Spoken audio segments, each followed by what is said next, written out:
Bonsoir à tout le monde, c'est un plaisir une nouvelle fois de vous accueillir sur notre chaîne Jésus Source de Vie TV. Le thème de ce soir, mon message que j'aimerais vous apporter est comment discerner la voix de Dieu. Avant d'aller plus loin, j'aimerais vous dire premièrement que je n'aimerais pas paraître présomptueux en voulant vous faire croire que j'ai une technique toute faite pour que vous puissiez discerner la voix de Dieu. Malheureusement, je n'en ai pas. Vous savez, ça c'est une chose, entendre la voix de Dieu qui se travaille, qui se pratique pour pouvoir affiner notre oreille spirituelle. Par contre, ce que j'aimerais vous apporter ce soir est comment pouvoir discerner entre ces voix qui sont à l'intérieur de nous et aussi ces voix qui nous influencent à l'extérieur dans ce monde. Pouvoir discerner ces voix à l'aide de la parole de Dieu. Qu'est-ce que la parole de Dieu nous dit? Comment pouvoir discerner la voix de Dieu pour notre vie? Comment pouvoir discerner la voix de Dieu parmi nos voix intérieures, cette bataille que nous avons en nous, chaque être humain, et aussi discerner les voix extérieures qui nous influencent dans ce monde. On pourrait dire premièrement que nous pouvons séparer ces voix en 5 voix. Il y a des voix intérieures et il y a des voix extérieures qui nous influencent. On peut commencer avec deux mauvaises voix. Une des deux est une voix que nous avons tous, chaque être humain sur cette terre. Cette voix qui est à l'intérieur de nous, cette mauvaise voix, la voix de la chair, cette voix intérieure, qui a été en réalité, on peut dire, corrompue par le péché, qui est entré bien sûr à la création à travers le péché d'Adam et Ève. Dieu avait créé tout, on va dire, tout était bon. La parole de Dieu nous dit que Dieu, toute chose qu'il a créée était bonne. Mais malheureusement, avec la désobéissance de l'homme, de l'être humain, le péché est entré dans l'humanité. Et bien sûr, l'homme a été corrompu par ce péché, et même la nature par ce péché. C'est pour ça qu'aujourd'hui, nous avons en nous ce côté intérieur qui est mauvais. La parole de Dieu nous montre que nous avons eu cette chair qui a des désirs contraires à l'esprit. Et nous pouvons lire ça dans Galates au chapitre 5, vous pouvez lire les versets à partir du verset 22, et vous verrez la description justement de la chair, des envies de la chair et de l'esprit. Et nous avons aussi un passage dans l'Écriture avec l'apôtre Paul qui disait que le bien qu'il aimerait faire, il ne le faisait pas, et le mal qu'il ne voulait pas faire, il le faisait. Nous avons ce combat intérieur, cette voix à l'intérieur de nous. Et combien de fois, même moi-même, ou bien même tellement de personnes, je pense qu'on est tous les mêmes, nous avons eu des voix à l'intérieur de nous qui en réalité, on ne voulait pas ces voix. Mais pourquoi je pense telle chose? Mais pourquoi c'est pas bon, c'est pas beau, je ne dois pas penser ça. Et des fois, malheureusement, ces voix vont plus vite, ces pensées vont plus vite que notre raison, vont plus vite. Et après, justement, on chasse cette voix intérieure. Et premièrement, cette voix intérieure, nous pouvons la décrire comme cette voix de la chair, cette voix qui a des désirs contraires à l'esprit. Et cette voix nous poussera justement à des désirs contraires, nous poussera en réalité à des désirs qui sont mauvais, qui ne sont pas bons, qui ne sont pas à la gloire de Dieu. La deuxième voix que nous pouvons constater est, à travers l'Écriture, est une voix extérieure. C'est la voix de l'influence en réalité de Satan, le tentateur. En réalité, une traduction plus littérale, l'adversaire de notre âme. Le tentateur, on pourrait aussi l'appeler le menteur. Il viendra et il nous murmurera des choses à l'oreille. J'aimerais vous dire que je sais qu'il y a des personnes peut-être qui peuvent croire ça, mais Satan ne peut pas lire vos pensées. Satan vous murmurera extérieurement à votre oreille. Nous pouvons voir qu'il a voulu tenter Jésus dans le désert. Nous pouvons lire ces passages dans l'Écriture où ce qu'il l'a tenté.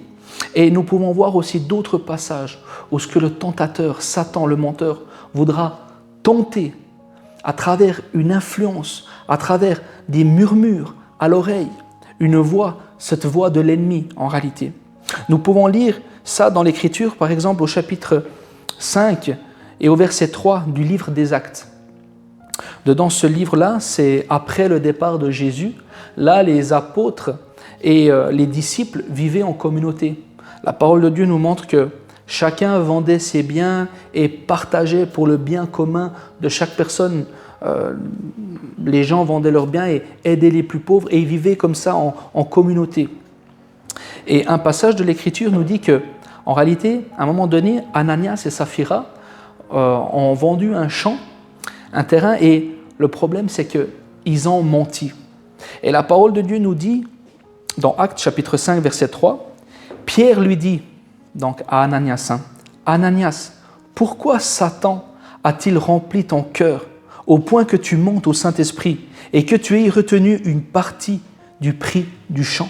Là, nous voyons dans ce texte-là que Satan avait rempli le cœur d'Ananias. Mais comment il l'a rempli? Par des murmures. Par des murmures. Et Satan, c'est ce qu'il va faire. Il vient vers nous et il nous murmure avec une mauvaise voix et il nous influence et il remplit nos cœurs. Et après, bien sûr, notre parole, notre bouche qui sort de nous, sort de notre cœur, sort de l'abondance de notre cœur. Et lui, il fait ça, le tentateur. Nous pouvons aussi lire un autre passage avec Pierre et Jésus dans l'évangile de Matthieu, au chapitre 16 et au verset 23. La parole de Dieu nous dit dans ce passage-là, en fait, c'est Jésus qui va annoncer à ses disciples qu'il allait justement mourir sur la croix. Il leur annonce justement le passage de sa crucifixion, qu'il devait passer par là. Et là, à un moment donné, dans ce passage, Pierre va vouloir reprendre Jésus et lui dire en quelque sorte avec mes mots, Jésus, tu ne sais pas ce que tu dis, non, c'est pas comme ça. Et là, à ce moment-là, Jésus va lui dire, mais Jésus, se retournant, dit à Pierre, arrière de moi, Satan, tu mets en scandale, car tes pensées ne sont pas les pensées de Dieu, mais celles des hommes. Vous comprenez, dans ce contexte-là, pourquoi Jésus va dire ça, arrière de moi, Satan, pourtant à l'apôtre Pierre? Parce qu'il faut comprendre que là, dans ce passage-là, dans ce contexte-là, Pierre, en quelque sorte, voudra s'opposer au plan de Dieu, au plan divin, le plan de la croix, le plan en réalité que, à travers le sacrifice de Jésus, toute l'humanité, en acceptant le sacrifice de Jésus, pourra être sauvée. Et là, en quelque sorte, Pierre, à ce moment-là, voudra s'opposer au plan de Dieu pour chaque personne, en réalité. Et ce qu'il faut comprendre là, c'est que Satan, lui, voudra faire la même chose avec nous-mêmes. Vous comprenez, lui, vous pouvez discerner sa voix parce qu'en réalité, il voudra vous éloigner du plan divin, vous éloigner du plan de Dieu pour votre vie. Et il viendra, par exemple, avec des paroles, des choses comme ça. Il viendra vous dire, il viendra vous murmurer à votre oreille, tu n'es pas assez bon. Toi, tu veux devenir chrétien. Toi, tu aimerais cette vie-là. Mais regarde ce que tu fais. Regarde comme tu es. Tu n'es pas assez bon. Il viendra avec des murmures comme ça, en voulant te rabaisser pour que tu ne rentres pas dans ton plan, dans le plan de Dieu pour ta vie. Il viendra par exemple en te disant, tu es trop vieux, tu veux faire ça maintenant. Il te dira, c'est trop tard, tu es trop vieux, pourquoi tu veux faire ça maintenant? C'est fini, tu as passé ton temps, reste comme tu es. Ou bien peut-être au contraire, il viendra avec des murmures en te disant, tu es trop jeune, mais profite de ta vie, pourquoi tu veux faire ça? Regarde, les chrétiens, ils ne peuvent rien faire, tu es jeune, profite, fais ta jeunesse. Il viendra avec des murmures comme ça, et il viendra te dire, c'est pas utile de faire tout ça, de suivre la Bible, tu n'as pas besoin de suivre autant, tu n'es pas un fanatique. Et il viendra avec des murmures, avec toutes des choses comme ça.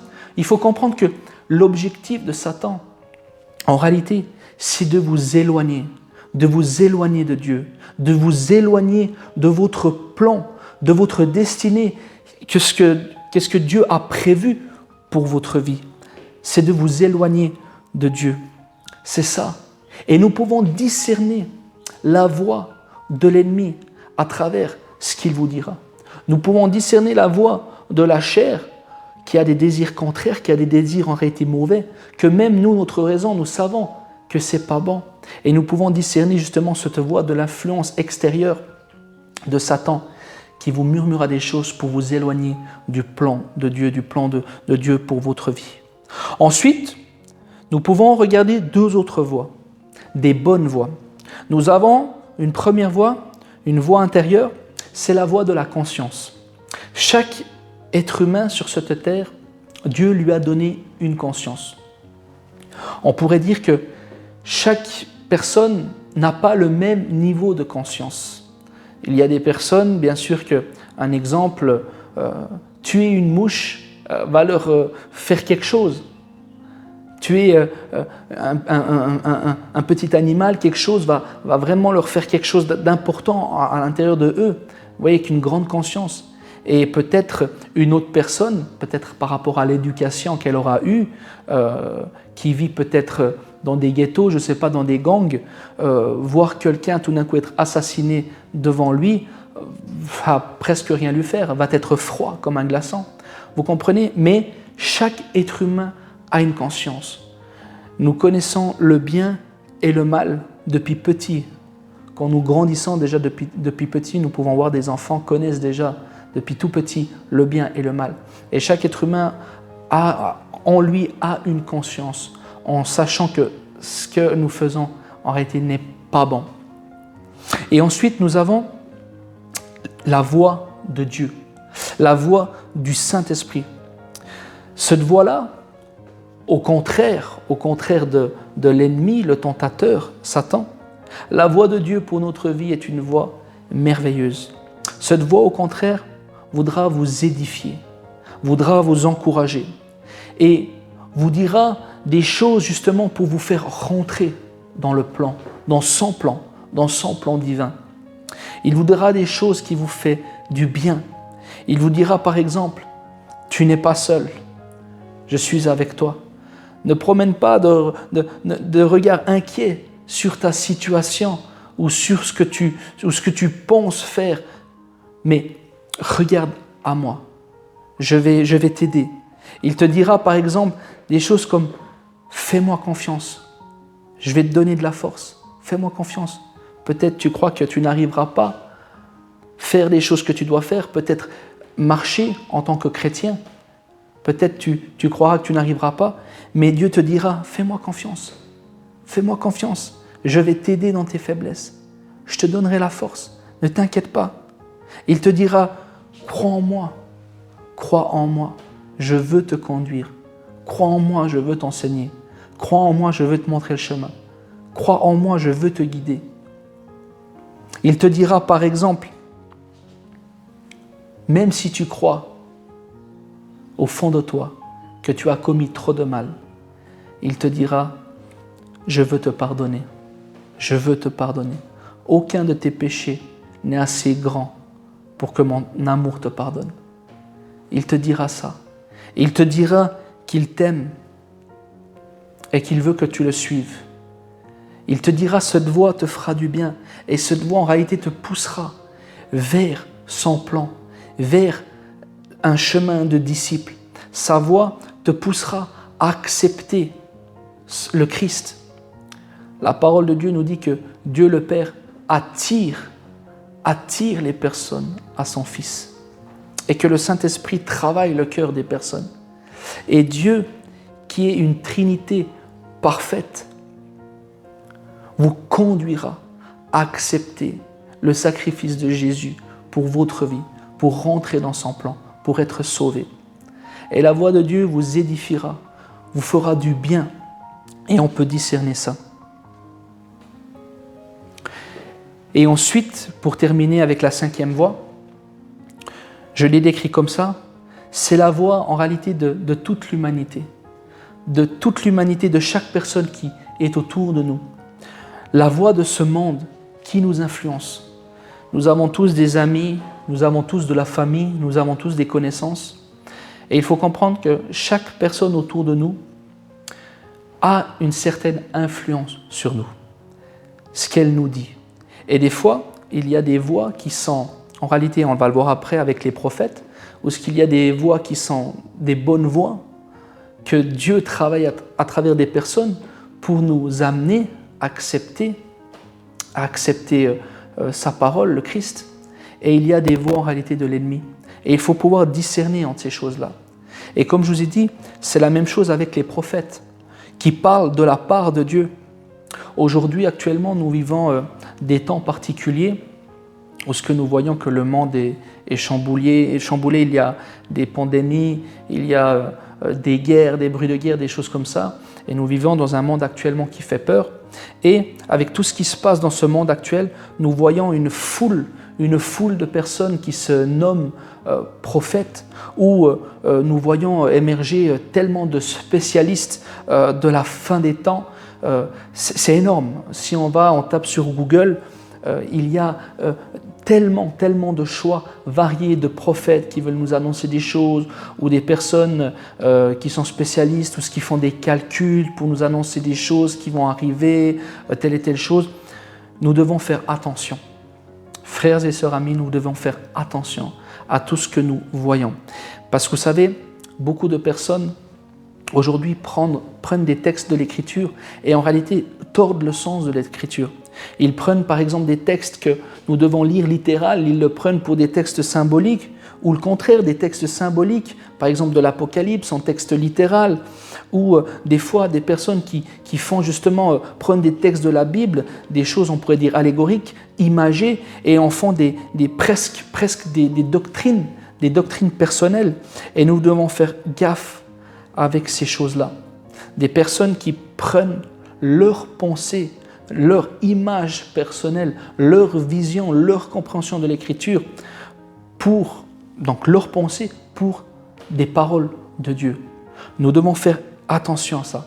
Pourquoi ? Parce que actuellement nous vivons vraiment dans un monde où il y a tellement de personnes qui s'autoproclament telle et telle chose, qui amènent de la confusion dans le peuple de Dieu, qui amènent même de la manipulation.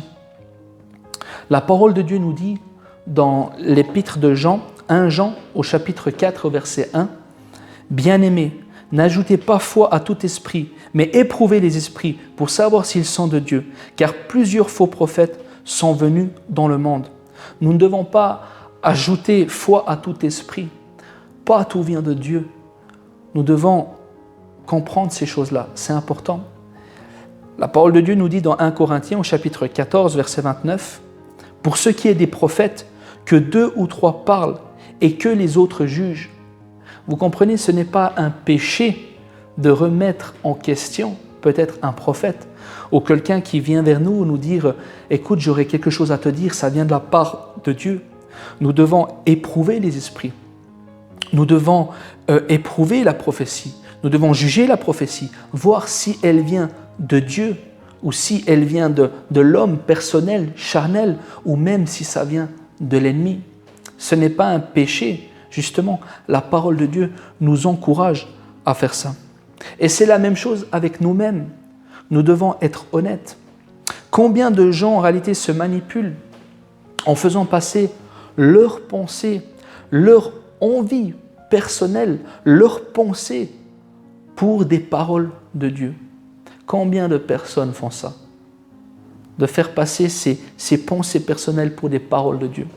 Je ne sais pas pour vous, mais ça m'est déjà venu aux oreilles. Et combien de fois en réalité on a entendu autour de nous des « Dieu m'a dit »,« Dieu m'a dit ça »,« Dieu m'a dit ça »,« Dieu m'a dit que je devais aller là-bas »,« Dieu m'a dit que je devais faire telle et telle chose »,« Dieu m'a dit ». Combien de fois on a entendu ça ? Mais nous devons faire attention. Dieu m'a dit de rester dans mon église. Dieu m'a dit que c'est ici ma place. C'est Dieu qui m'a dit ça. Il m'a montré que je dois rester ici.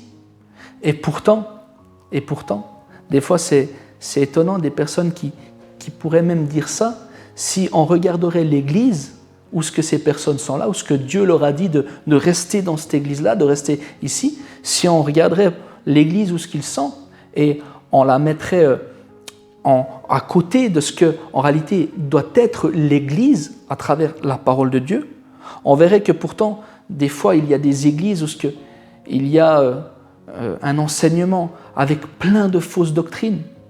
Il y a en réalité des églises avec un sens moral qui n'est pas bon, où l'Église a une dictature. En réalité, des fois même des églises avec du racisme, des églises fermées sur eux-mêmes, avec de l'hypocrisie, ou des fois même un manque d'amour, ou même de la rivalité entre chrétiens au sein de l'Église, avec des fois de la jalousie spirituelle, des querelles même au sein de l'Église. Et pourtant, ces personnes pourraient dire « Dieu m'a dit de rester là, Dieu m'a dit que c'est ma place ». Mais pourtant, la parole de Dieu, l'Écriture, le Saint-Esprit qui a inspiré sa parole, nous montre que, en réalité, de telles assemblées qui pratiquent ces choses-là, qui pratiquent des fausses doctrines, des choses comme ça, bien sûr, je ne dis pas qu'on peut quitter son Église. Nous devons être fidèles à notre Église. Nous ne pouvons pas quitter notre Église pour n'importe quoi, parce qu'on n'aime pas la musique, ou bien je ne sais pas, n'importe quoi. C'est vraiment, on quitte son Église, vraiment, s'il y a des choses morales qui ne sont pas bonnes, ou s'il y a des fausses doctrines, des choses comme ça, la parole de Dieu nous dit que nous ne pouvons pas, en réalité, rester dans de telles assemblées. Nous ne pouvons pas pratiquer, en réalité, des œuvres, des mauvaises œuvres avec elles. Vous comprenez? Mais le problème qu'il y a, c'est que les gens, souvent, par habitude, par sécurité, des fois par tradition, ou bien par des amis à l'intérieur de l'Église, ou même de la famille, tout ça, font passer leur envie personnelle, leurs pensées, comme si ce serait Dieu qui leur parlerait. Dieu m'a dit ça, Dieu m'a dit ça.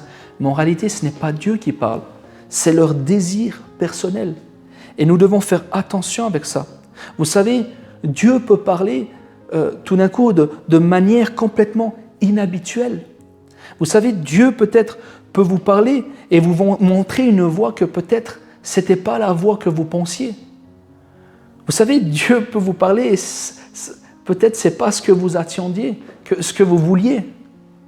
Dieu peut vous surprendre et il peut vous montrer peut-être un chemin même compliqué, même un chemin en réalité, même des fois que vous ne comprenez pas, un chemin incompréhensible. Et des fois, ce que Dieu vous dira peut-être peut aller contre votre envie personnelle. Et j'aimerais vous dire que souvent, c'est la bonne voie, c'est la voie de Dieu. Je ne pourrais pas vous dire que c'est formel comme ça à chaque fois. Mais souvent, quand des fois c'est quelque chose d'inhabituel, mais quelque chose de bon, des fois c'est la voie de Dieu qui nous montre un chemin, peut-être compliqué, peut-être pas évident, mais nous devons nous soumettre. Par exemple, si nous regardons l'histoire d'Abraham, la parole de Dieu nous montre qu'Abraham, quand Dieu lui a parlé, elle lui a dit de prendre son fils Isaac et en réalité le sacrifier. J'aimerais vous dire que pour Abraham, ça allait complètement contre son envie, contre sa pensée, contre ce qu'il avait prévu même pour lui, pour sa famille, pour son fils. Ça a dû être même très dur pour lui. Mais des fois, Dieu peut parler d'une manière inhabituelle. Des fois qu'on ne comprend pas.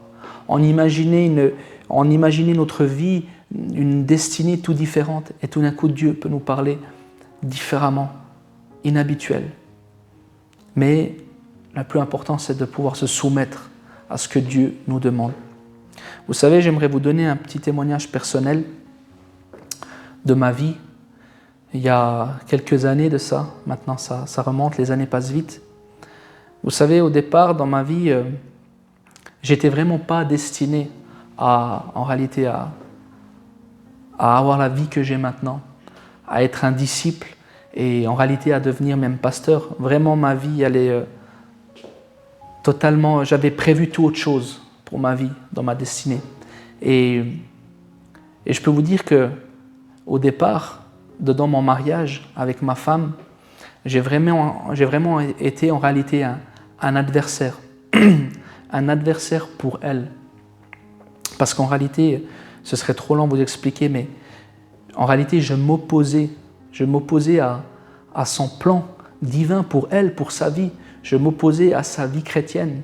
Je ne voulais pas que Dieu me dérange et je peux vous dire, ce serait lent à vous expliquer, mais peut-être un jour je donnerai mon témoignage.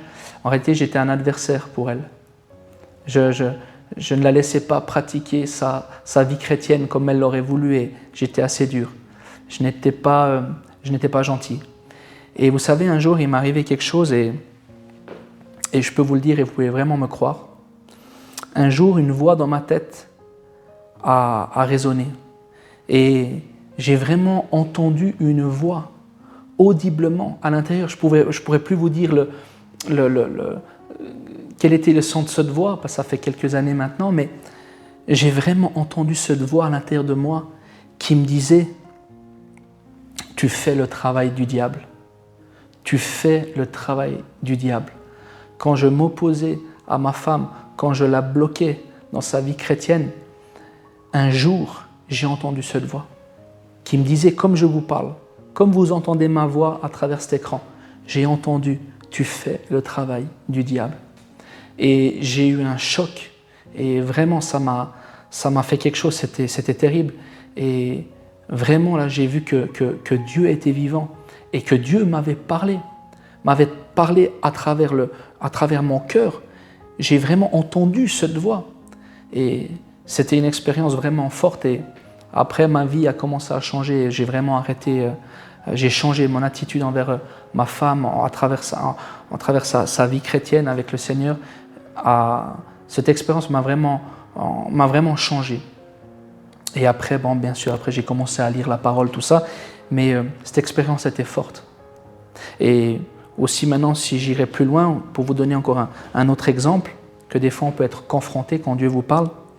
Comme je vous ai dit, dans ma vie, je n'avais vraiment pas prévu en réalité d'être même pasteur un jour, tout ça. Et quand j'ai découvert le Christ à travers sa parole et que bien sûr j'ai fait mon petit chemin de disciple dans ma vie chrétienne, tout ça, un jour Dieu m'a appelé à son service. Et il faut savoir que je viens de la communauté des gens du voyage et j'aimerais dire que nous à la base, nous n'avons pas fait des grandes études extrascolaires, mais c'est pour ça que pour moi, quand Dieu m'a appelé, il m'a montré un chemin où ce que je devais passer dans des écoles théologiques. Et pour moi, c'était honnêtement, je peux vous le dire que pour moi, c'était dur. Parce que je me suis dit, mais comment est-ce que je vais faire? Voilà, j'avais fait toutes mes écoles, j'avais eu le certificat, l'école scolaire normale de base. Et je me suis dit, mais j'ai pas fait de grandes études, tout ça, mais comment est-ce que je vais faire? Est-ce que je vais réussir? Est-ce que ça va aller? Est-ce que je vais réussir à faire les cours, les examens, les devoirs, tout ça? Est-ce que je vais avoir la capacité? Et je peux vous dire que quand Dieu m'a parlé vraiment fortement et m'a montré cette voie, pour moi, c'était vraiment dur. Je m'étais dit, en réalité, mais je pourrais aller à un autre endroit qui serait tellement plus simple pour moi, de faire d'autres études, beaucoup plus simple pour moi, mais pourquoi que Dieu me montre cette voie inhabituelle, même plus compliquée? Mais voilà, je savais que Dieu m'avait parlé vraiment à plusieurs reprises et je savais que c'était la voie de Dieu. Et après, des fois, il faut faire un choix. Est-ce qu'on écoute peut-être notre chair, nos pensées humaines, notre raison qui nous pousse à nous dire de nous mettre dans une sécurité? Ou est-ce que nous voulons vraiment obéir à la voix de Dieu qui veut vraiment nous amener dans notre destinée? C'est ça qui est important. Et pour continuer, au milieu de tout ça, justement, comme je vous dis, avec toutes ces voix, nous avons notre libre arbitre. Et je sais que c'est pas facile de pouvoir discerner la voix de Dieu parmi toutes ces choses et même au milieu de ce libre arbitre que nous avons. Mais c'est pour ça qu'avec ces techniques, et maintenant je vais venir sur le point le plus important, pour nous aider à discerner le plus important, nous devons comprendre la volonté de Dieu à travers sa parole. Et je l'ai mis à la fin parce que c'est vraiment le plus important. Restez avec moi. La parole de Dieu. Toutes les voix qui pourraient nous influencer à l'extérieur, ou même des voix intérieures, ou bien même les prophéties des prophètes, doivent s'accorder sur la parole de Dieu, les écrits. Dans Matthieu, au chapitre 4, verset 4, la parole de Dieu nous dit « L'homme ne vivra pas de pain seulement, mais de toute parole qui sort de la bouche de Dieu. » Il faut comprendre qu'ici, dans ce texte, le mot « parole », ici est le mot « rhéma », qui signifie une parole de Dieu, la parole de Dieu. C'est une parole inspirée, c'est une parole, c'est une direction, c'est une impression spirituelle que le chrétien aussi peut avoir dans la vie de tous les jours. Mais ce qu'il faut bien comprendre, c'est que le rhéma prend sa source dans la parole de Dieu écrite. Elle ne peut pas aller contraire à l'écriture. Il faut bien comprendre que chaque parole que nous recevons, chaque voix que nous avons à l'intérieur, nous pouvons discerner à l'aide de la parole de Dieu. Il faut comprendre que, premièrement, Dieu a choisi un peuple, le peuple juif, pour se faire connaître, pour lui parler et mettre ce qu'il avait dit par écrit. Et il a choisi ce peuple pour nous transmettre cette parole écrite jusqu'à aujourd'hui, jusqu'à notre génération, jusqu'à toi qui m'écoutes.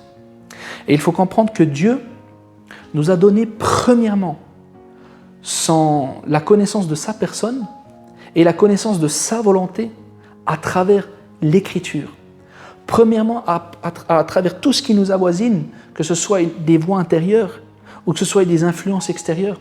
Et premièrement, ce qui prime, c'est la parole de Dieu inspirée par Dieu lui-même. Il faut comprendre que c'est elle qui fait foi dans notre vie et qui nous guide. Pour discerner la voix de Dieu, comme je vous ai dit, ça demande de la pratique. Et ça peut aussi demander, bien sûr, de peut-être faire des erreurs. Mais j'aimerais vous dire que faire des erreurs, ce n'est pas un péché. Il n'y a que les gens qui font rien qui ne commettent pas d'erreur. Pour pouvoir discerner cette voix de Dieu, et comme je vous ai dit au départ, je n'ai pas de technique toute faite, il faut pratiquer. Et surtout, ce qui est important, on va le voir maintenant, c'est qu'il faut avoir aussi une connaissance de l'Écriture. C'est pour ça, d'où l'importance d'étudier la parole et de lire la parole pour votre vie personnelle. Le problème qu'il y a, c'est que souvent, l'erreur que les gens commettent, c'est qu'ils cherchent la volonté de Dieu à travers justement une sorte de voix intérieure que Dieu leur dirait chaque chose qu'ils doivent faire, en cherchant une voix dans leur tête. Et ça, c'est une erreur. On peut le faire, il n'y a pas de problème.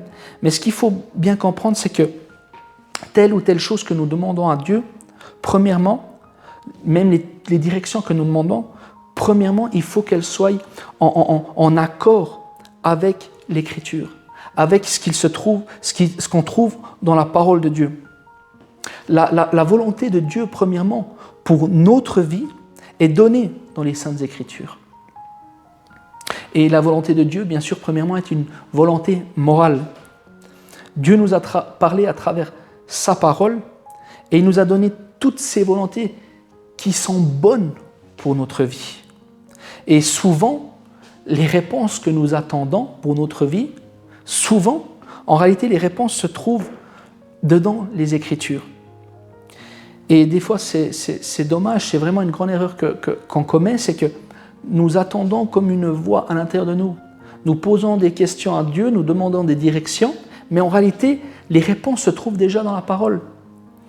Pour ça, un exemple, j'aimerais vous dire que des fois, il y a des personnes qui demandent une direction, ou bien même, peut-être même aussi des réponses par rapport à des professions, à quel travail je dois exercer. Pour vous donner un exemple, des gens demandent de pouvoir, Seigneur, est-ce que je peux faire telle et telle profession? Ou Seigneur, est-ce que je peux accepter ce travail? Ou bien Seigneur, est-ce que ce travail, est-ce que je peux le faire? Mais en réalité, il y a des travaux qui ne sont pas à la gloire de Dieu.